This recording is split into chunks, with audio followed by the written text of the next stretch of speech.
Hi everyone! So ngayon ay magluluto ako ng paksiw para ulam namin ngayong gabi. So ito, nag-slice muna ako ng bawang, sibuyas at luya. At ito naman ang mga isda na aking isasalang kasama ang mga ingredients. Ilagay yung mga in-slice na mga ingredients kasama ang isda. And of course, suka, kayo na bahala kung anong brand ang gusto nyo.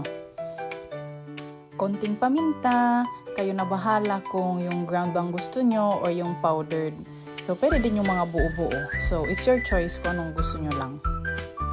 Maglagay ng konting asin pang dagdag lasa. Maglagay tayo ng tubig para hindi ganun kaasim. Kasi kung walang tubig, magiging super asim yung timpla natin. Takpan na natin. I-on ang apoy hanggang low to medium heat lang. Huwag masyadong lakasan kasi baka masunog ang ating isda. Tchadan! Luto na ang ating paksiw.